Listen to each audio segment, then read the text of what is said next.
I never thought I'd be the kind of mother who'd have to prove her worth to her own daughter. But there I was standing in my kitchen that I'd cooked in for 37 years, listening to Rebecca tell me, "Mom, your place is in a home now. You can't keep pretending you're still capable of living independently." The words hit me like a physical blow. Not because they were shouted or cruel, but because they were delivered with such casual certainty, as if my entire future had already been decided without my input. Rebecca stood there in her perfectly pressed business suit, checking her phone while dismantling my life with the same efficiency she used to run her marketing firm. "I've already looked at several facilities," she continued, not even looking at me. "Sunset Manor has an opening next month. The deposit is steep, but we can cover it with the sale of this house. The sale of my house. My home. The place where I'd raised 3 children, nursed my husband through cancer, and built a lifetime of memories in every corner." She was talking about it like it was just another asset to be liquidated. "Rebecca," I said quietly, "I think we need to talk about this." She finally looked up from her phone, her expression showing the kind of patient condescension usually reserved for small children. "Mom, we've talked about this. Last week you forgot to turn off the stove. Mrs. Henderson next door called me because she smelled gas. You could have burned down the entire neighborhood. That stove incident. One mistake and suddenly I was incompetent. Never mind that I'd been cooking for over 50 years without incident. Never mind that I'd managed a household, raised 3 children, and worked as a school administrator until I retired at 65. One moment of distraction while I was worried sick about my grandson's deployment overseas, and now I was a danger to society. But what truly shocked me wasn't Rebecca's assumption that I needed care. It was the realization that she'd been planning this conversation, making calls, researching facilities, and preparing to uproot my entire life without ever asking what I wanted. The woman I'd raised to be strong and independent had decided that I was no longer entitled to those same qualities. That night, after Rebecca left with promises to take care of everything, I sat in my living room surrounded by 68 years of life. Every photograph, every piece of furniture, every small treasure had a story. This wasn't just a house to be sold for nursing home fees. This was the foundation of everything I'd built.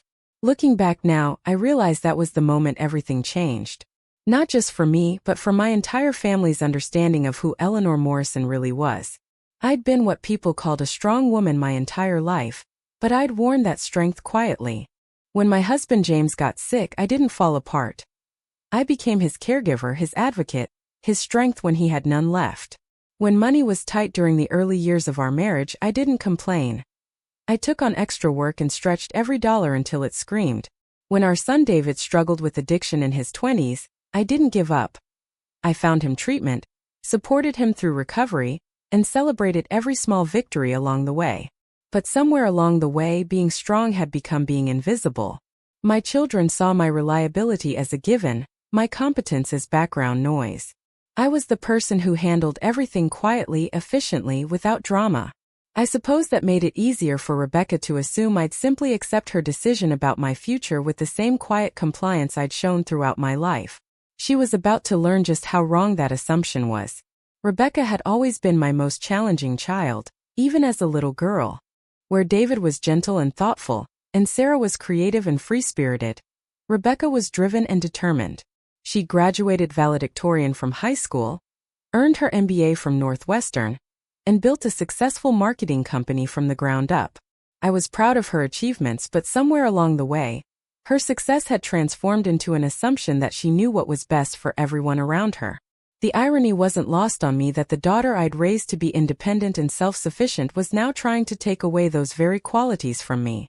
I'd taught her to question authority, to stand up for herself, to never let anyone else determine her worth or her future. Now she was asking me to do the exact opposite. The morning after our conversation, I woke up with a clarity I hadn't felt in years. I made my coffee, sat at my kitchen table, and really looked at my life for the first time in a long while. I was 73 years old, not 93. I was healthy, active, and mentally sharp. Yes, I'd forgotten to turn off the stove once. I'd also forgotten where I put my keys twice last month, and couldn't remember the name of that actor in the movie Sarah recommended. But forgetting things occasionally didn't make me incompetent any more than Rebecca's occasional mistakes made her unfit to run her business. I thought about my friend Margaret, who'd moved to assisted living the year before. She'd been struggling with mobility issues after her stroke and genuinely needed help with daily tasks. Her children had worked with her to find a place that would give her the support she needed while maintaining as much independence as possible. The difference was that Margaret had been part of the decision. She'd toured facilities, asked questions, and ultimately chose the place where she wanted to live.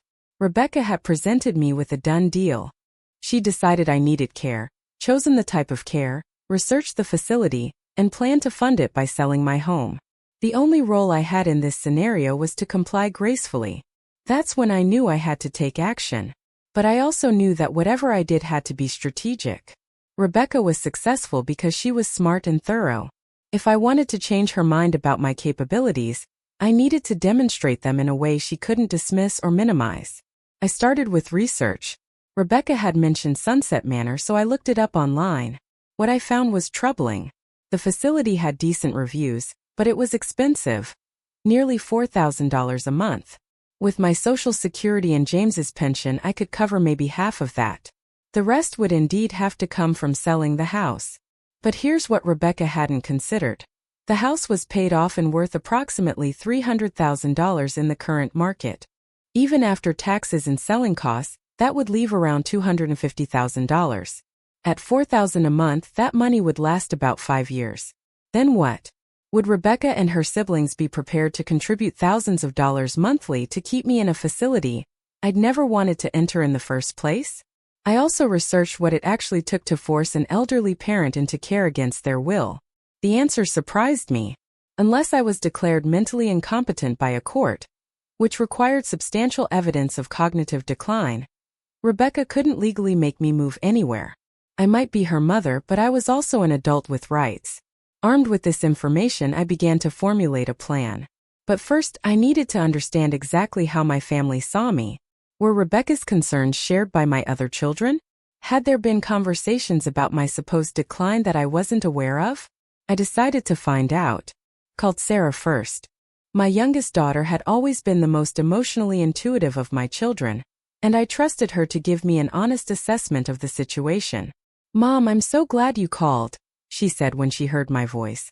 "Rebecca mentioned she talked to you about moving, but she was pretty vague about the details. What exactly did she tell you?" I asked. Sarah sighed. "She said you were struggling to maintain the house and that she was worried about your safety.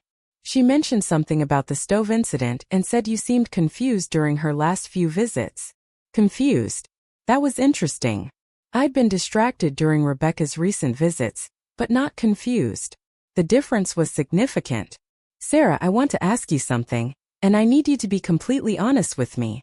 Have you noticed signs that I'm declining mentally or physically?" There was a long pause. "Mom, honestly? No. You seem exactly the same as you've always been. Maybe a little tired sometimes, but who isn't?" When Rebecca brought this up, I was surprised. I figured maybe she was seeing things during her visits that the rest of us weren't. "And David? What does he think?" "We haven't talked about it in detail, but he seemed as surprised as I was." "Mom, are you okay?" Rebecca made it sound like this was an urgent situation. That conversation told me everything I needed to know.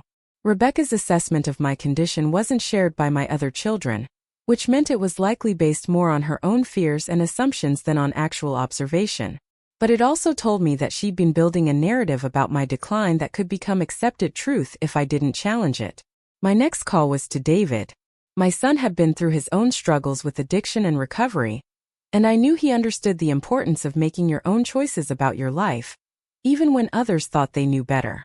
"Mom, I've been meaning to call you," he said. "Rebecca mentioned something about you maybe needing more help, but I wanted to hear from you directly. How are you really doing?" I appreciated his approach. Instead of accepting Rebecca's version of events, he was coming to the source. "David, I'm doing well. I had one incident with the stove that's been blown out of proportion, but otherwise I'm managing everything just fine. Your sister seems to think I need to move to assisted living." David was quiet for a moment. "Mom, do you feel like you need that level of care?"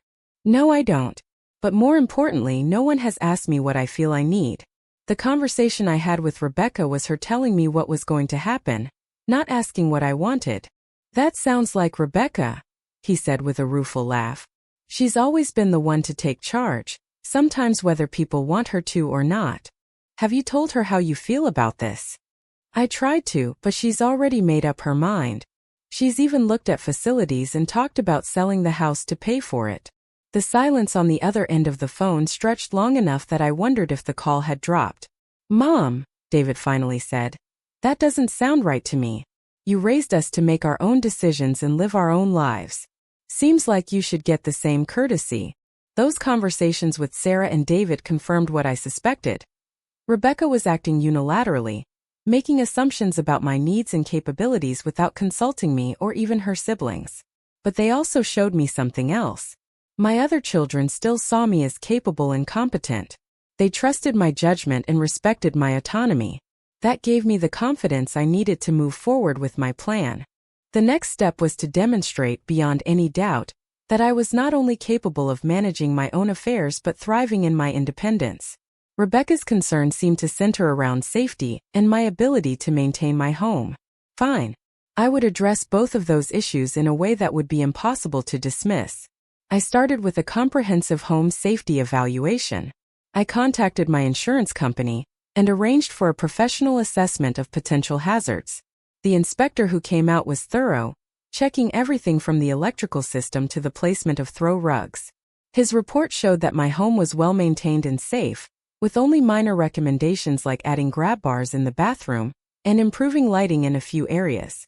Next, I had my doctor schedule a complete physical and cognitive assessment. Dr. Peterson had been my physician for over 15 years, and he was puzzled by my request. Eleanor, is there something specific you're concerned about? He asked during my appointment. I explained the situation with Rebecca and her concerns about my mental and physical capacity. Dr. Peterson shook his head. I've seen no signs of cognitive decline in you. Your memory is good, your reasoning is sound, and you're in excellent health for your age. Let's do the full assessment anyway, so you have documentation of your current status. The results were exactly what I expected. My cognitive function tested in the normal range for my age group, my physical health was good, and Dr. Peterson wrote a letter stating that I showed no signs of dementia or other conditions that would impact my ability to live independently. But I didn't stop there. Rebecca had mentioned my ability to maintain the house as a concern, so I decided to address that head-on. I hired a contractor to do a full inspection and handle any needed repairs. I had the gutters cleaned, the furnace serviced, and the exterior painted. I arranged for a lawn service to handle the heavy landscaping work, and set up a regular maintenance schedule for all major systems. By the time I was finished, my house was in better condition than it had been in years. But more importantly, I had systems in place to maintain it properly without having to do the heavy physical work myself. The final piece of my plan was financial. Rebecca's assumption that I couldn't afford to stay in my home was based on outdated information. While it was true that some maintenance tasks were becoming more expensive as I aged, I had resources she wasn't aware of. In addition to Social Security and James's pension, I had savings and investments that provided additional income. James had been careful about our retirement planning, and I'd been conservative with spending since his death. I also owned the house outright, which meant my monthly expenses were much lower than Rebecca realized. I met with a financial advisor to create a comprehensive plan for aging in place. The plan included budgets for increased maintenance costs, potential future care needs, and even modifications to the house if mobility became an issue. The bottom line was clear. I could afford to maintain my independence for the foreseeable future. With all of this documentation in hand, I called Rebecca and asked her to come over for another conversation. This time I would be prepared. She arrived the following Saturday morning, armed with brochures from Sunset Manor and a folder full of paperwork. She'd clearly been busy preparing for what she assumed would be a simple transition. "Mom, I'm so glad you're ready to move forward with this," she said, settling into my living room with her materials spread across the coffee table. "I've scheduled a tour of the facility for next Tuesday, and if you like it, we can start the paperwork immediately. Rebecca, before we discuss any of that, I need you to look at something." I handed her the home safety report first. She read through it with a frown, clearly not expecting the positive assessment. "This is good, Mom, but it doesn't address the bigger issues. You're still living alone in a big house, and if something happened to you, no one would know for hours. Next, I gave her Dr. Peterson's letter and the results of my cognitive and physical assessments. Rebecca read through them more slowly this time. I'm glad you're healthy, Mom. But these tests don't predict future problems. We need to be proactive about your care. Then I showed her the financial plan. This got her attention. She studied the numbers carefully, and I could see her reassessing her assumptions about my situation. Mom, I didn't realize you had this much in savings, she said finally. You didn't ask, I replied. In fact, you didn't ask me anything about what I wanted or what I thought I needed. You decided what was best for me and expected me to comply. Rebecca set down the papers and looked at me directly for the first time since she'd arrived. Mom, I'm trying to help you. I don't want you to struggle or to be unsafe. I appreciate your concern, Rebecca, but help should be offered, not imposed. And it should be based on actual needs, not assumptions. I could see her processing this information, and I realized this was my opportunity to really reach her. Rebecca, you raised Emma to be independent and to make her own choices about her life, didn't you? She nodded, thinking of her own daughter, who was now in college. You taught her to question decisions that other people tried to make for her, to stand up for herself, and to trust her own judgment. Yes, of course. Then why are you asking me to do the opposite? Why should I accept your decision about my future without question? Why should I trust your judgment about my needs more than my own? For the first time in our conversation, Rebecca was quiet. I could see her struggling with the contradiction I'd pointed out. But Mom, what if something happens to you? What if you have a fall or a medical emergency? What if you have a car accident on the way to work? What if Emma gets hurt at college? We can't eliminate all risks from life, Rebecca. We can only prepare for them reasonably and then live our lives. I pulled out one more document, a comprehensive emergency plan I'd developed. It included medical alert devices, check-in schedules with neighbors and friends, emergency contacts, and detailed instructions for various scenarios. I'm not trying to prove that I'll never need help, I continued. I'm proving that I'm capable of assessing my own needs and making plans to address them. When and if I need more care, I want to be part of the decision about what that looks like. Rebecca was studying the emergency plan, and I could see her professional mind recognizing the thoroughness of the preparation. This is actually pretty comprehensive, she admitted. I learned how to plan and organize from someone very smart and successful, I said with a slight smile. My daughter taught me that you can accomplish anything if you break it down into manageable steps and address each component systematically. She looked up at me with surprise. You're using my own advice against me. I'm using your own advice, period. You taught me to take control of difficult situations instead of letting them control me. You taught me to research thoroughly before making major decisions. You taught me that giving up without exploring all options is rarely the right choice. Rebecca was quiet for a long time, looking through all the documents I'd prepared. Finally, she set them aside and really looked at me. Mom, I owe you an apology. I've been treating you like a problem to be solved instead of a person with her own thoughts and feelings about her life.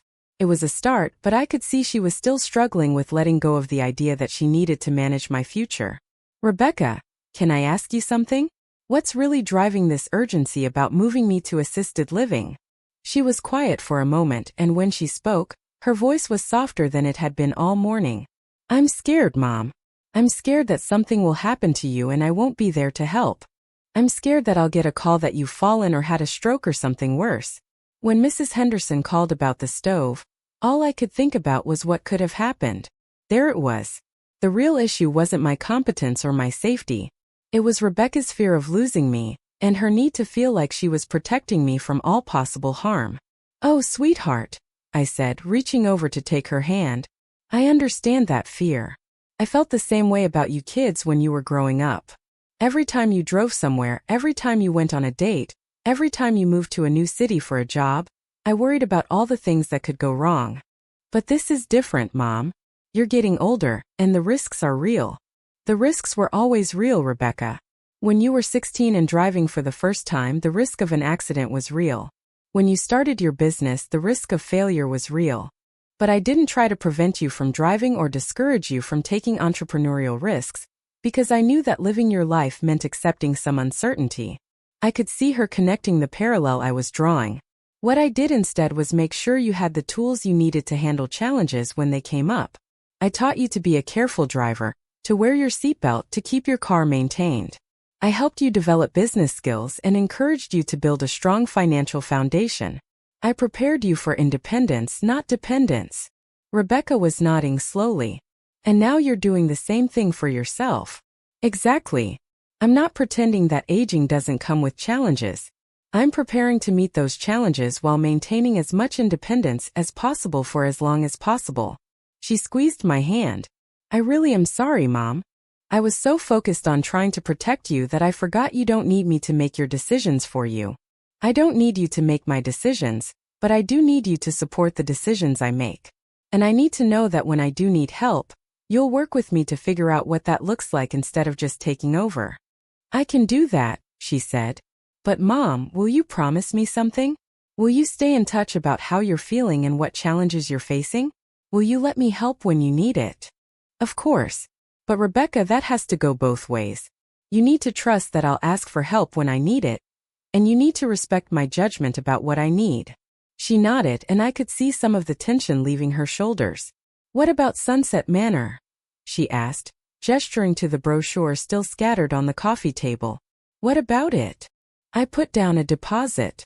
I looked at her with surprise. You put down a deposit without even asking me if I wanted to live there?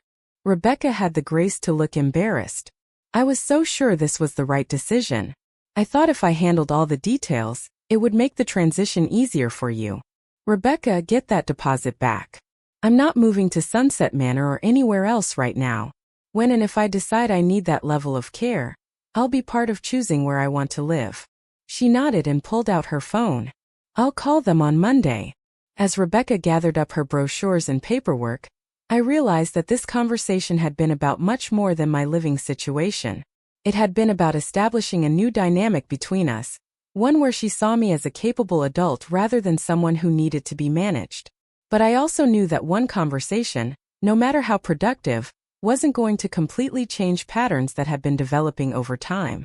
Rebecca was used to being in control, used to having her judgment deferred to, used to being the one with the answers. Learning to step back and let me direct my own life was going to take practice. Over the following weeks, I made sure to stay in regular contact with all my children, not just to reassure them about my well-being, but to reinforce the new boundaries I'd established. When Rebecca called with suggestions about modifications I should make to the house, I listened politely and then made my own decisions about which ideas were useful. When Sarah worried about me spending too much time alone, I shared my social activities and volunteer commitments instead of making promises to get out more. When David offered to hire someone to handle my yard work, I thanked him and explained that I'd already arranged for the services I needed. It wasn't that I was rejecting their concern or their offers of help. I was demonstrating that I was actively managing my own life and making thoughtful decisions about what support I needed. The real test came 2 months later when I had a minor accident in the kitchen. I was reaching for something on a high shelf and knocked over a glass jar, which shattered on the floor. While cleaning up the pieces, I cut my hand badly enough to need stitches. My first instinct was to drive myself to the urgent care clinic, but then I remembered my emergency plan and the promises I'd made to stay in better communication with my family. Instead, I called Sarah, who lived closest to me, and asked her to take me to get the cut treated. Sarah was at my house within 15 minutes, and we were at the clinic within the hour. While we waited for the doctor, she looked around at the broken glass I hadn't finished cleaning up. Mom, what happened here? I explained about reaching for the jar and the accident that followed. Are you sure you're okay? You didn't hit your head or anything? I'm fine, Sarah. It was just a clumsy accident. I was rushing and not paying attention to what I was doing. She helped me clean up the remaining glass when we got home, and then she surprised me by not making a big deal out of the incident. Do you want me to call Rebecca and David to let them know what happened? She asked. I'll call them myself, I said. But thank you for helping me today. Of course, Mom. That's what family is for. When I called Rebecca that evening to tell her about the cut, I could hear her taking a deep breath and choosing her words carefully. Are you okay now? Do you need me to come over? I'm fine. 7 stitches and a bandage, but nothing serious. Mom, should we think about whether it's safe for you to be reaching for things on high shelves? 6 months earlier, that question would have been the opening to a lecture about my limitations and the need for more supervision. But I could hear the difference in her tone now. She was asking a question, not making a judgment. That's a good point. I think I'll rearrange some of my kitchen storage, so the things I use regularly are easier to reach. That sounds like a smart plan. Do you want help with that? Actually, yes. If you have time this weekend, I could use an extra pair of hands to move things around. It was a small thing, but it represented a huge shift in our relationship. Rebecca had offered help instead of taking over, and I had accepted the help I actually needed instead of either refusing assistance or giving up control entirely. Working together in my kitchen that weekend, I realized that what had started as a conflict about my future had actually strengthened my relationship with all my children. By standing up for my right to make my own decisions, I'd forced them to see me as more than just their aging mother. I'd reminded them that I was still a whole person with thoughts, feelings, and capabilities of my own. But the changes in our family dynamic were just the beginning. Taking control of my own narrative about aging had energized me in ways I hadn't expected. Instead of feeling like I was sliding toward irrelevance and dependence, I felt engaged and purposeful. I started volunteering more regularly at the literacy center, where I'd been helping adult learners improve their reading skills. The work was challenging and meaningful, and it reminded me that I had knowledge and experience that were valuable to others. I also joined a hiking group for seniors and discovered that I was in better physical condition than many people my age. The regular exercise and social interaction made me feel stronger and more confident. Most importantly, I began to see my future differently. Instead of something that was happening to me, aging, declining, becoming dependent, I started to see it as something I was actively creating. Yes, I would face challenges as I got older, but I would meet them as the same capable, resourceful person I'd always been. 6 months after my confrontation with Rebecca, I got a call that really tested our new relationship dynamics. "Mom, I have some news," Rebecca said. "Mark got a job offer in Seattle. It's a really good opportunity, but it would mean moving across the country." Mark was Rebecca's husband, and I knew this kind of opportunity didn't come along often in his field. "That's wonderful news, Rebecca. Are you excited about the move?" There was a pause. "We haven't decided yet. I'm worried about leaving you here alone. What if you need help and we're 3,000 miles away?" 6 months earlier, this would have been Rebecca's opening to revisit the assisted living conversation. The fact that she was struggling with the decision, rather than using it as evidence that I needed managed care, showed how much our relationship had changed. "Rebecca, you and Mark need to make the decision that's best for your family. My situation shouldn't hold you back from opportunities." "But Mom, what if something happens?" "Then Sarah and David and I will handle it just like we did when I cut my hand." "Rebecca, you can't base major life decisions on what-if scenarios about my health." "I know, but let me ask you something. If I lived in assisted living, would that change your decision about Seattle?" She was quiet for a moment. "Well, no. The staff would be there to handle emergencies. So what you're really saying is that you want me to move to managed care, so that you don't have to worry about me, while you pursue opportunities for your own family." Put that way, the logic was clearly flawed, and Rebecca recognized it. "When you say it like that, it sounds pretty selfish." "It's not selfish to want peace of mind, Rebecca. But you can't get peace of mind by limiting my choices. You get peace of mind by trusting that I'm capable of managing my life, and by having systems in place for communication and support." Rebecca and Mark did decide to move to Seattle, but not before we worked out a plan for staying connected. We scheduled regular video calls, and Rebecca helped me set up online banking and other systems that would make it easier for her to assist me with things from a distance if needed. The day before they left, Rebecca stopped by to say goodbye. "Mom, I owe you another apology. When I first started pushing for assisted living, I thought I was looking out for your best interests, but I was really trying to solve my own anxiety about your safety."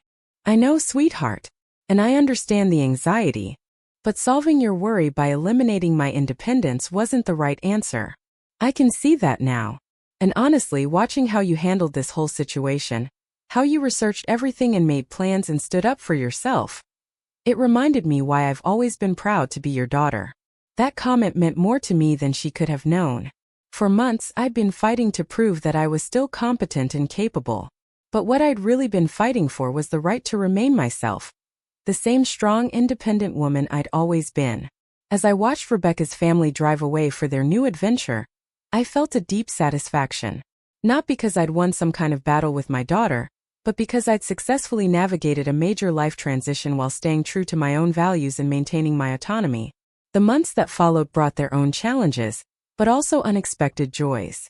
Without Rebecca's frequent visits and attempts to manage various aspects of my life, I had more space to develop relationships with neighbors and friends. I discovered that several people in my neighborhood were dealing with similar issues with their adult children, and we formed an informal support network. Mrs. Henderson, who had called Rebecca about the stove incident, became a regular coffee companion. It turned out that her own daughter had been pressuring her to move to a smaller apartment, despite the fact that Mrs. Henderson was happy in the house she'd lived in for 40 years. "You know what your problem was?" Mrs. Henderson said one morning over coffee. "You taught your kids too well." Rebecca learned to take charge and solve problems, so when she sees you as a potential problem, her instinct is to take charge and solve you. She had a point. Rebecca's approach to my aging had been consistent with her approach to business challenges. Identify the problem, research solutions, and implement the most efficient fix. The problem was that I wasn't a business challenge to be solved. I was a person with my own thoughts, feelings, and preferences about my life. Understanding this helped me be more patient with Rebecca during our phone calls. When she would slip back into problem-solving mode, offering suggestions for everything from my grocery shopping to my social activities, I learned to redirect the conversation. "Rebecca, I appreciate your concern, but I'm handling that situation fine. Tell me about your new job." It was a gentle way of establishing boundaries while still maintaining our connection. David and Sarah, who had been less controlling from the beginning, actually became more involved in my life once I'd established my independence. David started calling more regularly, not to check up on me but just to talk. Sarah began including me in more family activities, treating me like the capable adult I was rather than someone who needed special accommodation. The biggest change, though, was in how I saw myself.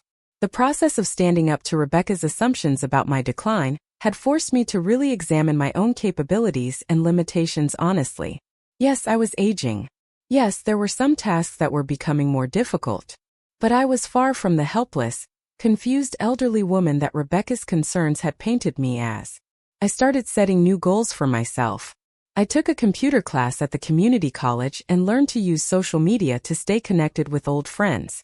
I began traveling again, taking a trip to visit my sister in Arizona, and even planning a cruise with a group from my hiking club. Each new activity was both a personal joy and a quiet demonstration that I was still actively engaged with life.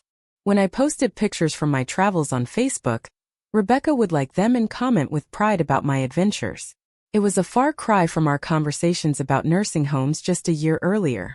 The real validation came during Rebecca's first visit back home after moving to Seattle. She'd been gone for 8 months, and I could see her taking inventory of how I was managing without her nearby supervision. My house was clean and well maintained. I'd had the exterior painted and had installed some of the safety features recommended in the home evaluation. My garden was thriving, thanks to the lawn service I'd hired for the heavy work and my own continued attention to the details. I was obviously healthy and energetic, and my social calendar was full. "Mom, you look great," Rebecca said as we sat in my kitchen, the same room where she told me my place was in a nursing home. "I feel great," I replied. "I've been keeping busy." She looked around the kitchen, taking in the reorganized cabinets and the new safety features I'd installed. "You've made some changes." After I cut my hand, I realized there were some simple modifications that would make things easier and safer. Nothing dramatic, just common sense improvements. Rebecca nodded approvingly. "This is exactly what you should be doing. Making adjustments as needed while maintaining your independence." It was remarkable how different this conversation was from our discussions a year earlier. Then, she'd been focused on my limitations and the need to protect me from all possible risks. Now she was acknowledging my ability to assess situations and make appropriate changes. "Rebecca, can I tell you something?" This whole experience standing up for my right to make my own decisions. It changed me in ways I didn't expect. What do you mean? I realized that I'd been letting other people's assumptions about aging affect how I saw myself. When you started talking about nursing homes and my inability to manage, part of me wondered if maybe you were right. Maybe I was in decline and just couldn't see it.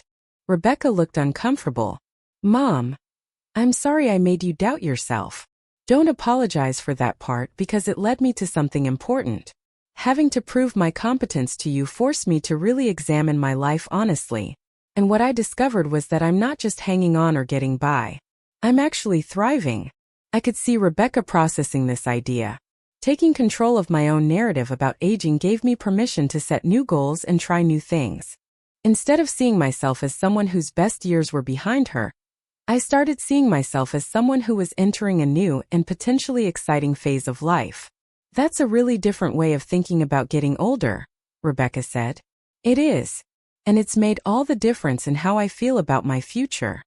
As Rebecca's visit continued, I could see her observing me with new eyes. She watched me navigate technology with confidence, maintain social connections with energy, and handle various tasks with competence. By the time she left, I could tell that her image of me had shifted fundamentally. Mom, I have something to tell you, she said as I drove her to the airport. What's that? Emma is graduating from college next year, and she's been talking about maybe taking some time to travel before she starts her career. I was worried about her plan. Concerned about safety and whether it was a responsible choice. I glanced over at her. And I realized I was doing the same thing to her that I did to you. I was letting my fears override her right to make her own decisions about her life. What did you do? I called her and apologized. I told her that while I'd always be concerned about her safety, I supported her right to make her own choices about how she wants to live her life. How did she respond to that? Rebecca smiled. She said, "Thanks, Mom. I learned how to be independent from watching Grandma stand up for herself." That comment took my breath away. I'd been so focused on the immediate impact of my decisions on my own life that I hadn't considered how my actions might influence the next generation. But Emma had been watching when her grandmother refused to be managed by her adult children. She'd learned something about autonomy and self-advocacy that would serve her well in her own life. As I drove home from the airport, I reflected on how much had changed in the year since Rebecca first announced that my place was in a nursing home.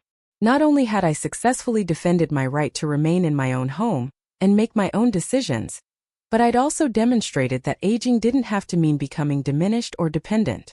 More importantly, I'd shown my family and myself that being strong and independent weren't qualities I'd lost with age. They were qualities I developed over a lifetime and could continue to embody as long as I chose to claim them. The irony wasn't lost on me that Rebecca's attempt to control my future had actually liberated me from some of my own limiting beliefs about aging.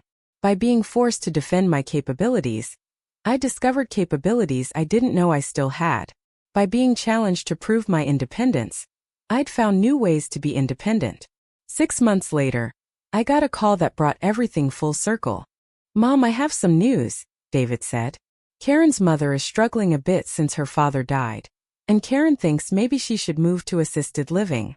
Karen was David's wife and her mother Joyce was about my age. I'd met her several times at family gatherings and knew she was a sharp, active woman who'd been devoted to caring for her husband during his final illness. "How is Joyce feeling about that idea?"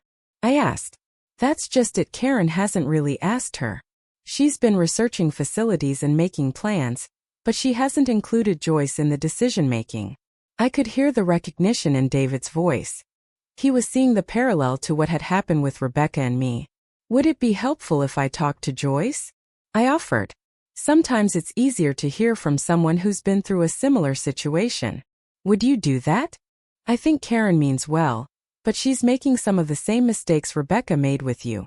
A week later, Joyce came to my house for coffee. She was clearly struggling with her daughter's assumptions about what she needed, but she was also dealing with grief and uncertainty about her future without her husband. "I don't know if I'm being stubborn or realistic," she told me. "Karen keeps talking about all the things that could go wrong if I stay in my house alone, and some of her concerns make sense. But when I think about leaving the home I shared with Robert for 35 years, I feel like I'd be losing the last piece of our life together. Joyce, can I ask you something? Setting aside Karen's concerns for a moment, what do you want for your life right now? She was quiet for a long time. I want to stay in my house for as long as I can. I want to maintain my independence. I want to make my own decisions about how I spend my days and who I spend them with. Then that's where you start. From there, you can address Karen's specific concerns about safety and support without giving up control of your life. Over the next several weeks, I helped Joyce develop her own version of the comprehensive plan I'd created when Rebecca was pushing for nursing home placement. We worked on home safety evaluations, emergency procedures, financial planning, and support systems.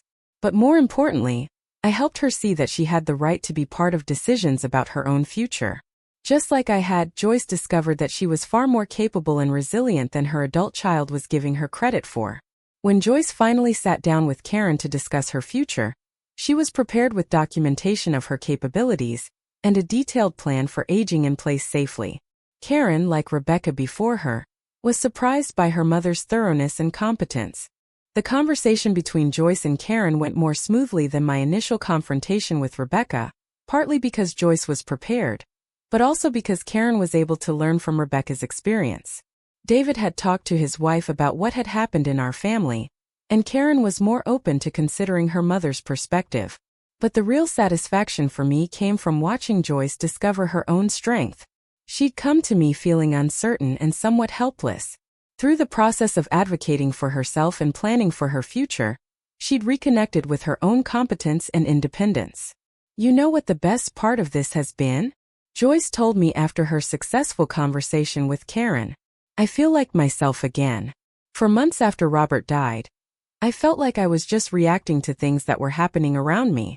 Taking control of this situation reminded me that I still have agency in my own life. That phrase, I still have agency in my own life, perfectly captured what my own experience had been about. It wasn't just about staying in my house or avoiding a nursing home. It was about claiming my continued right to be the author of my own story. As I approach my 75th birthday, I look back on the past 2 years as among the most empowering of my life. Not because they were easy, they weren't, but because they forced me to examine and defend what I valued most about myself. Rebecca's declaration that my place was in a nursing home had been intended to solve what she saw as the problem of my aging. Instead, it became the catalyst for me to discover that aging didn't have to be something that happened to me. It could be something I approached with the same intelligence, planning, and determination that had served me throughout my life. My relationship with all my children is stronger now, built on mutual respect rather than their concern and my compliance. They see me as the same capable woman who raised them, just with more experience and perspective. I see them as the successful adults I'm proud to have raised, people whose concern for my well-being comes from love, not from a desire to control. But perhaps most importantly, I've become a different kind of role model for my family and friends. Instead of being the aging mother who gracefully accepts diminishing independence, I've become the woman who demonstrates that strength and autonomy don't have expiration dates. When Emma calls me now, she doesn't ask how I'm managing or if I need help. She asks about my latest adventure, my newest project, my thoughts on everything from politics to relationships. She treats me like the interesting, engaged person I've always been. That's the real victory. Not that I avoided a nursing home or kept my house, but that I maintained my identity as a whole person with continuing contributions to make and experiences to enjoy. Rebecca's assumption that my place was in a managed care facility was wrong, but not because there's anything inherently wrong with that choice for people who need or want that level of care. It was wrong because it wasn't my choice made with my input, based on my assessment of my needs and preferences. My place, I decided, was exactly where I chose it to be. In my own home, living my own life, making my own decisions, and proving every day that age is just a number, not a limitation. And that decision has made all the difference.